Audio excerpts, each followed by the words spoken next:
Let's be honest, there's no guidebook when it comes to relationships. So we end up having to stumble through life trying to figure things out for ourselves. What if there was a podcast that found the answers for you, that provided insight to build a successful relationship and ultimately find the companionship you've always hoped for? Welcome to the Girls Ask Guys show, where we answer the questions most people are afraid to ask when it comes to lessons in life and love. It's time to master this thing called life together with your hosts, John and Ashley. And welcome back to the Girls Ask Guys show, where we are your guide for dating, relationships, love, life, and everything else that can possibly be thrown at you. Yes. And we have a topic here today where we're actually going to be talking a little bit about what kind of mentality you need in order to be seen as desirable. Right.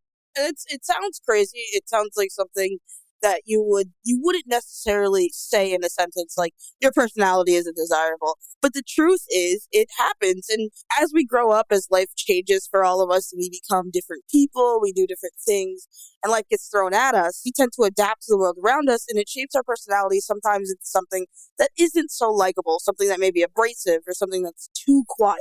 And while, yes, people should accept you for who you are, that doesn't mean that you're always putting your best foot forward. Right. And some of this, it's been tossed around, and I see it on the internet quite a bit. I see it in lots of different questions that are being posed.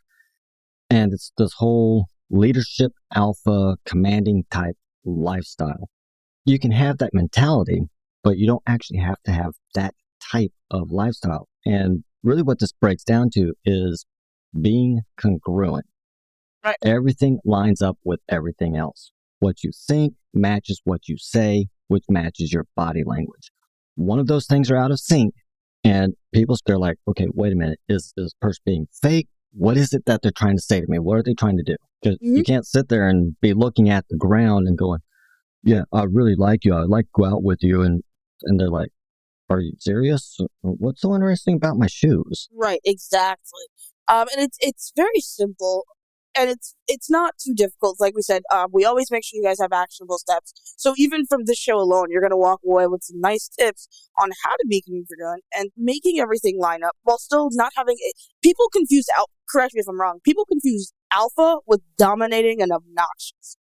Pretty much. They think that they have to dress a certain way, be a certain way, act a certain way, and just steamroll over everybody that's around them to show that they're in charge.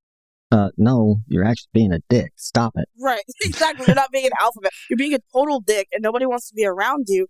And that's why you go home at night and you drink yourself to sleep. Versus the person who's just themselves, who has a decent amount of friends, who is a good person. And I think that's what it really comes down to, is what we're teaching you is how to be you without being fake. There we go. Yeah, one of the biggest ones that I see, and they make fun of this in the movies and television shows all the time. And it's why I use this illustration to kind of paint the picture. So if you're a guy and you're from backwater little country town with a population of 800 and you come to New York and we're trying to fake being a hip hop artist from the inner city, and you got your body language is off, how your dress is totally off. I mean, there's certain things that people who come from that world, who come from a hip-hop artist world, they live it since they were a kid. You grew up on a farm. This happens. And now you're trying to fake being this person. And they make fun of it. You see it on television shows and in movies all the time. Absolutely. The reason they use it is because it's so obvious. That you know you don't who fit you in. are. Yeah. Exactly. You're not one of us. And it's okay. And that's the thing. If you're a farmer who grew up in a farm town and you like hip hop and you moved to New York to become a rapper, you don't have to have this persona of a gangster. You could simply just be a farmer from Maine or wherever you're from and go there and be yourself and dominate the rap game, because you aren't pretending. People are going to take you seriously. People are going to say, this guy may not have a gun, but he's really good with his lyrics. Yeah, he's not dressing like the rest of the hip-hop artists. He's showing up in a plaid t-shirt and coveralls. Right. But you can lay down some lyrics. That's different. Actually, it'd be a huge selling point, really. Yeah, exactly. You're different. And that's it. It doesn't matter where you're from. If you like a certain thing, you like that. You don't have to engorge yourself into and this has happened. There's this rapper, his name is Slim Jesus. He was like this white kid from Ohio, and he really acted like he was tough and about all the gang shit, and he got caught. And he Yeah. became a laugh riot. People were like, we already knew that motherfucker was a liar. You know what I mean? And then he got exposed. And the problem was never about his music. The problem was exactly that. He pretended to be something he wasn't. You don't talk all that gang shit, talk about guns to real gangsters with guns. Yeah. And talk shit.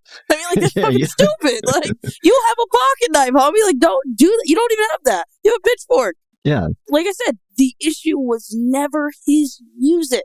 It was Yeah. his entire incongruency of his personality. The inner character and the overall personality don't mesh. So you're trying to present yourself as one thing, but actually everything else about you says something completely different. That's awesome. That's where things don't match up. And if you don't know how to match those things up, it's not going to work. It doesn't matter what you do. It's not going to work. And if by chance it does, you're not going to know why. So you're not going to be able to do it again. Exactly. And so I guess the first step, really, what's the first step, John? How do we begin to become anti-Slim Jesus and become comfortable just being a white kid from Ohio? Yeah, you actually got to know yourself. You got to be able to lay down your own definition of who you are. You have to know what your base characteristics are. And you need to be able to present those and put those into a definition and be able to present those to the person that you're actually talking to. Okay. There's a lot that goes into that. It's going to go way beyond what this show is actually capable of. We're going to have to run like 4, 5, 6 series in order to explain this. Yes. There's so many moving parts. But if you want to get down to the core of it, you need to define yourself, know what your 3 primary characteristics are that you want to present to somebody, and then be able to not only have that ingrained in your head so that your thought processes aren't going, well, I don't know if I'm really like this. No, you need to go, I know this is who I am. That needs to be running through your head. Then be able to speak and iterate very clearly through your words and your actions. Because, like I said, if one of those 3 things is off, it's not going to work. Mm-hmm. And it won't. And I guess the actionable step for you is to look around your room, look around your house. Take note of the things you love and take note of the things you kind of don't like. Do they match up? You know, and it's not like, oh, I love this, but I can't love this. What I'm saying is take a look at who you are as a person. Your house tells everything about you. If you're messy and disorganized, you're probably, much like me, you're probably creative. If you're super neat and clean, you probably have a job that involves being super neat and clean and tidy and precise. And so when you're able to do these things and look around and you'll find those 3 characteristics. You get what I'm saying? You'll find your 3 strong personality, I guess, hard lines? Yeah, So, it's your core personality. Because sometimes you don't know. Yeah. Well, actually, everybody knows. It's just being able to ask the right questions in order to draw that out. And you can't sit there and, oh, well, if I say this, they're not going to agree with me, so I need to say this. Right. No.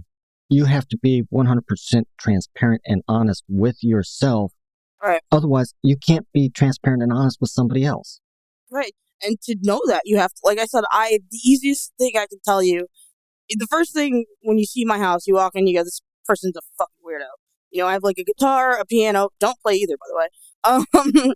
And all these things, but it's because I like to create things, music and all. I don't even play the guitar. So I know going into something, when someone asks me a question, I'm going to think outside of the box to give them an answer. And when they say, why do you think like that? Listen, man, I'm a creative. This is how I think. This is my thought process. And I can be completely honest about that. And I know it for a fact. And I don't hide it. I'm not ashamed of it. It's who I am. But it takes a while to accept who you are. So once you do, you'll be able to really answer questions confidently. Even if they seem kind of weird, you can sort of explain why they're weird. Right. Now, one of the things that a lot of people fall into a trap of, because they don't know who they are, they don't know how to present anything. So the first thing that they start doing is laying out all their trophies. I have this fancy car. Right. I have this fancy job with this fancy title. and I have this type of lifestyle. I travel to the Bahamas on vacation, and then for Right. summer and in winter, I go up to Canada or Aspen and over to Europe someplace. And they start listing off all of this stuff. All you're doing is hoping that somebody's going to pay attention to you because of all these assets and all this success, supposedly, that you have. It doesn't work. Because what happens if you lose the job? Well, no, now you no longer have the title. Mm-hmm. You don't have this fancy job you brag about. Or what happens if, let's say, you're an author, you sold 50 million copies of a book, and you see this gorgeous person, you go up and you start talking to them, but the person standing right next to you sold 300 million copies. Okay, now what do you have? Nothing. Right, exactly. You have like 245 less million copies. You know what I mean? Like, it's kind of embarrassing, really, when you say it out loud. And I guess, yeah, laying down those trophies, it's useless. I mean, if you live in a very physical world where, like, American Psycho, if you live in some sort of Patrick Bateman-esque world where that's all that matters and everybody's shallow, and if that's how you live, that's how you live. But if you're looking for those deep connections, you know, tell somebody that you're in therapy. I think it is very healthy. I swear to God, I would much rather talk to someone in therapy than someone not in therapy. Probably one of the most frustrating things that we have to deal with is when we get one of these very successful people in and we're working with them and they're just like, but I don't get it. I have this fancy car. I've got all this money. I've got this big ass mansion. I've got this. I've got that. And they're not interested in me. Well, I wonder why. Kind of a dick. Like, I mean, like, and it's crazy because you'll listen to someone literally brag about themselves for 10 minutes. What gets me is 20 years old and they're bragging about all their medical conditions. The only thing I'm thinking of is they're going to get expensive when I get old. Right. Like, slow down, buddy. I hope you're a veteran with that kind of, well, no, I hope not. Never mind. That VA is not the best. But, yeah, you lay out, you brag about yourself, you brag about this, you brag about that for 20 minutes. And I can tell you 2 minutes in, me and John have stopped listening. Yeah. Because we know exactly who you are. The first thing that's going to happen is I'm going to reach into my pocket. I'm going to grab my phone. I'm going to start phone grazing. Checking my emails, checking Instagram, checking this, checking that. What's our stats doing? I'm not even paying attention to you. Right. Think about it. You have roughly 2 minutes in which to actually present yourself to somebody on average. How much time do we give our best friend before we reach in our pocket and start checking our phones? Yeah, exactly. And it sounds weird because we're talking about clients, but the truth is when you come in and you say all of these great things about you, but why doesn't the person like me? I can tell you right now because you don't listen. Yeah, it's either that or you're not presenting yourself. You're not telling them anything about yourself. You're telling them what you have done. Right. They don't know who you are yet. Exactly. We ask the question, who are you? And if you say, well, I'm this guy who has $8 million, I have this, and this, I'm first going to text John and be like, we need to up that invoice because you have $8 million. But no, I'm kidding. But really, you're listing off all these trophies. Who are you? You're not answering that. You're answering the question of what do you have? We know what you got. Do. Right. You're not answering who are you. So we already know you don't know who you are. If you just think that things are going to impress people, number one, everybody in their life, I don't care who you are, except maybe Elon Musk, but I think he went through a period like this where they lose everything. Yeah. People don't have shit. Well, look at Steve Jobs did the same thing, and he literally lost everything.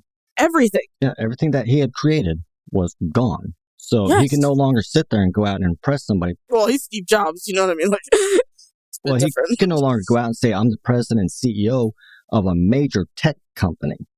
And I'm worth however many millions of dollars he was worth at the time, because the very next day, he had nothing. Yep. And I think he kept one share of stock. I think that's all he had. Yeah, that's the thing, is it all goes away. If we ask you who you are and you don't tell me any sort of core personality traits, I'm a very gentle person who's also very tough on their kids. That's who you are. You get what I'm saying? Like, that's who you are. You being a lawyer has nothing to do with who you are, because you can be a lawyer who's ferocious in court, but when your personality comes down to it, you're a gentle, kind soul. Right. By all means, we're not saying that you can't go out and accomplish all of this stuff. If you don't have the fancy car, you can still get the fancy car. You're just not going to brag about the fancy car. Right, exactly. And you can, and it's not to say don't be proud of what you have. That's not at all what we're saying. Of course, if you work hard enough to make $8 million, be proud of yourself. Be proud, but be humble and realize that you making that $8 million makes you a go-getter.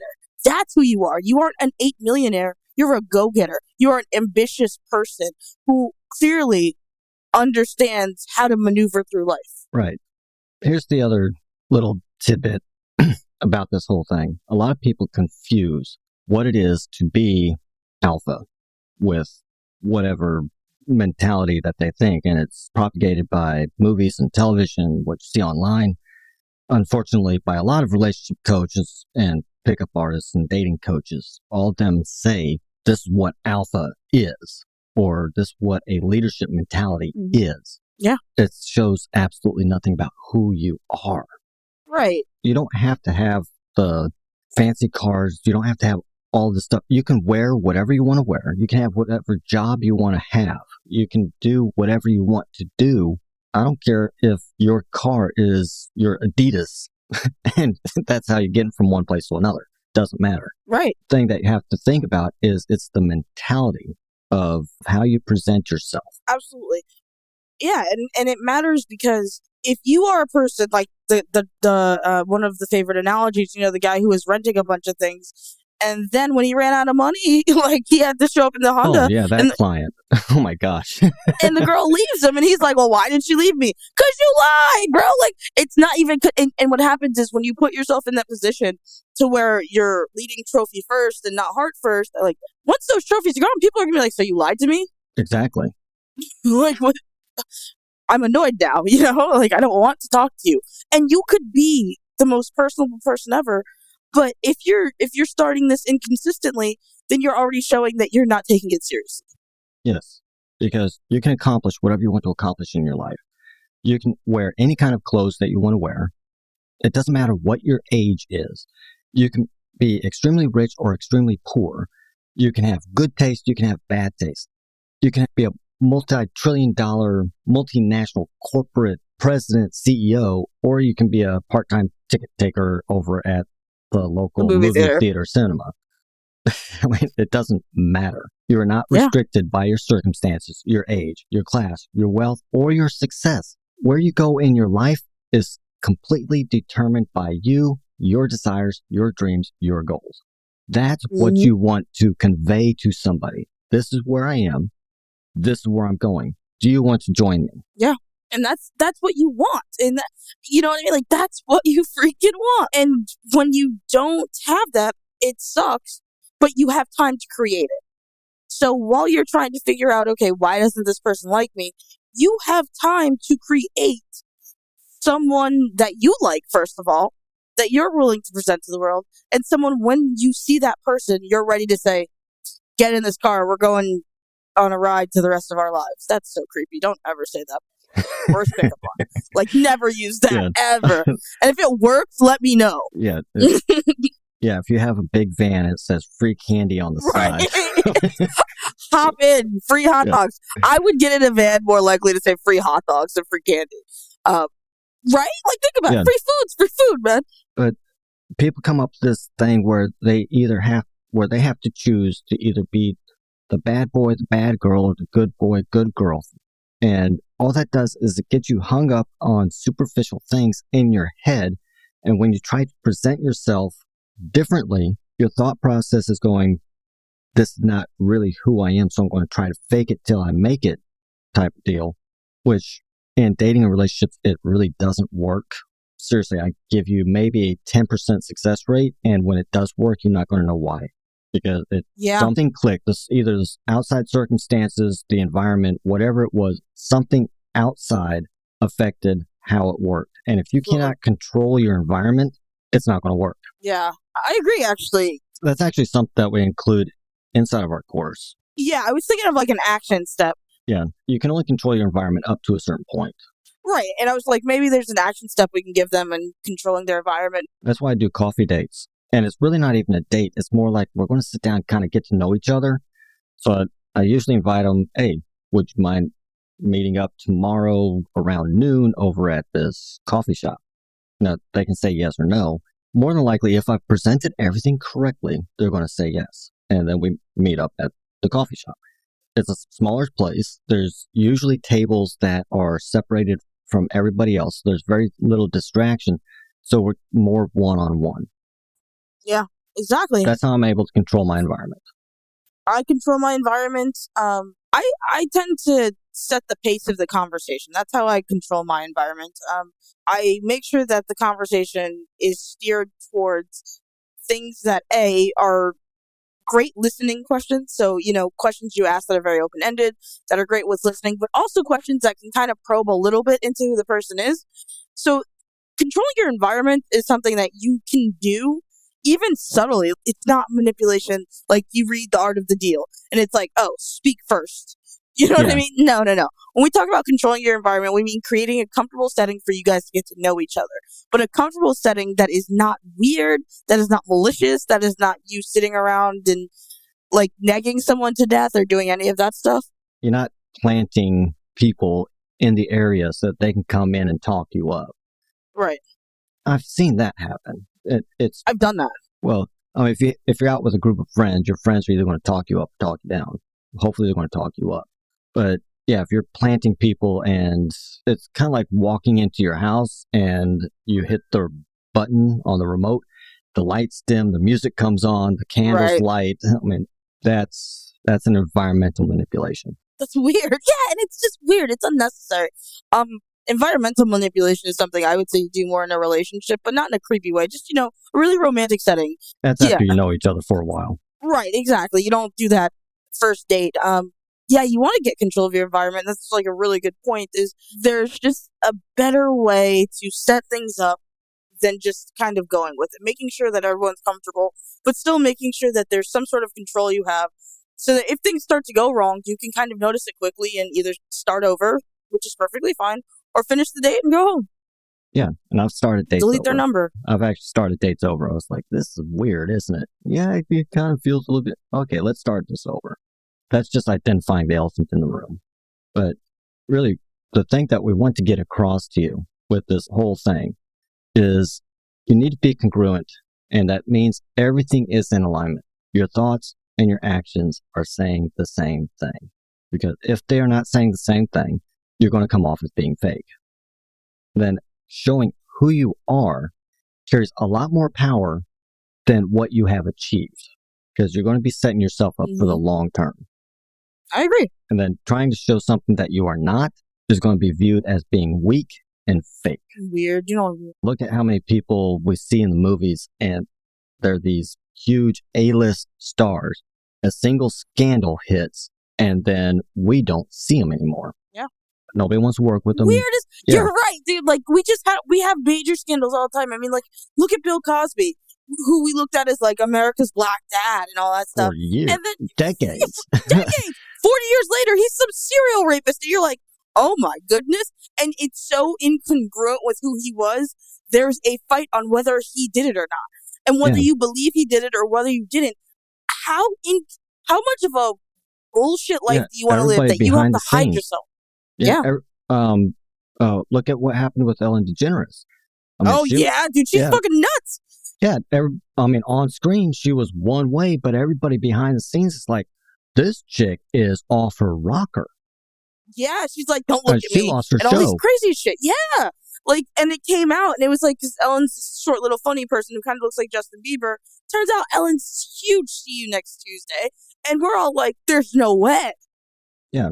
Well, look at Justin Bieber when he got called out for trying to change his image from little cute boy into bad boy image. And actually, my brother actually worked with him on designing his tour bus and said he's a total jackass. Yeah, he's probably a total dick. I mean, but it's his defense, like, he's so young and rich. He probably is so used to getting everything he wants. He doesn't even know how to behave like a human being. But realistically, you want that. You don't want yourself to get canceled. And that's what it comes down to. Cancel cultures at its core is based on the incongruence of the celebrity that we see on TV versus the celebrity they are in person. Exactly. If you look at yourself the same way, that's what's going to happen. If you're trying to present yourself as something you are not, you're actually a very nice, calm person. Mm-hmm. And that is your character. and you're trying to come off as this bad boy, it's not going to work. Or if you're this woman who's grown up and you've always been very polite, very respectful, and kind of demure, and then you're trying to market yourself as the bad girl. Femme fatale, this Joan Jett, cherry bomb femme fatale. Yeah, no, it's not going to work, and people are going to laugh at you. And it's not going to work for the long term. Ever. Everything is based on your assets, what you have done. They don't know who you are. Right. They don't even know the direction you're going in. So, exactly. Give people a chance to get to know you by being congruent. How about that?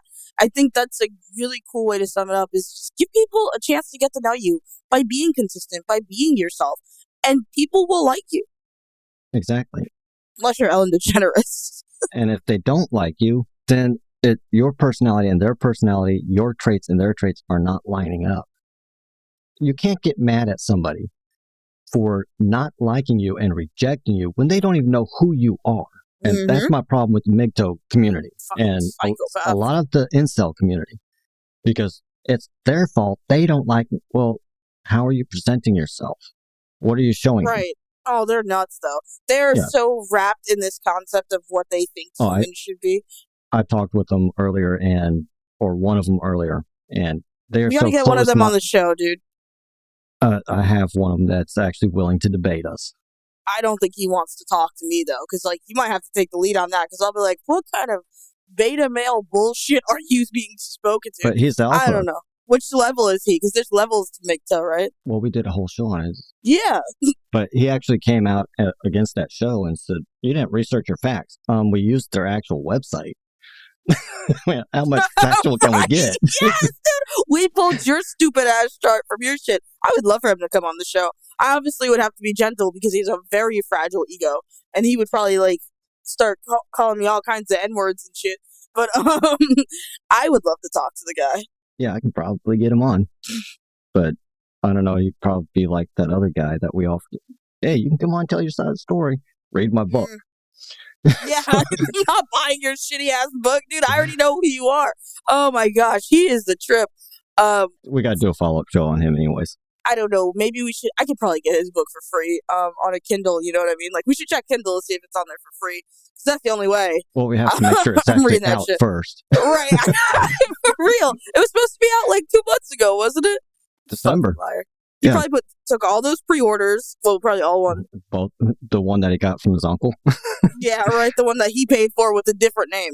Yeah. But anyway, that's it, man. Yeah. That's our show before we get off on another tangent. Make sure that you're actually being congruent and that you're not trying to sell your assets. You're actually trying to sell your character. Show them who you are. Don't get hung up in, well, I've checked all the right boxes. I have the right car. I have the right amount of money. I have the right house. I live in the right neighborhood. I have the right education. It doesn't matter. Right. Yeah. Then just try showing who you are, and you're not going to come off as being weak, fake, or forgettable. Absolutely. If you look like everybody else, well, there's nothing differentiating you. That's why you want to show your character. Yeah, who can see you if you look like everybody else, man? Yeah. Always, guys, don't forget to like, rate, share, subscribe. Tell your mom, tell a friend, tell everybody you know about this show. It is listener supported. We can't do this without you. We wouldn't do this without you, and we shouldn't do it without you. Make sure that when you comment, you make sure that you say, hey, John, hey, Ashley, I really love this show. It was awesome. Because then we know what to follow up on. Then we know what to talk about. We know what you want. If you got a direct question for us, send us that direct question. And if we can put a show together around that, we will get it on the air for you. Just make sure you actually tell us who you are and give us a valid email so that we can actually send you the link to the show when it goes live. Yep, exactly. Always write into us. Always be succinct, but also be descriptive. Always make sure you tell us how much you love us. We love that so much. And just keep it going, guys. As I said, we can't do this without you. Last month, we hit our record of all-time high, and so now we're just riding that wave. Keep a lookout for all the cool things that John's making and breaking. Yeah, last show I told everybody about how I broke the website. Still working on it. Still trying to get that thing up. I've got a lot of cool features that I'm putting into this thing. I don't know of another show like ours that is doing what we are doing. Keep an eye out for that. So with that, we will talk to you on the next one. That's all for this episode of the Girls Ask Guys show, where all of us learn to master this thing called life together. For more answers to your questions on life and love, be sure to subscribe to the show so you don't miss a single episode. And head to girlsaskguyshow.com to submit your questions for a future episode or apply to be a guest on the show. Good luck out there, and we'll catch you next time, right here on the Girls Ask Guys show.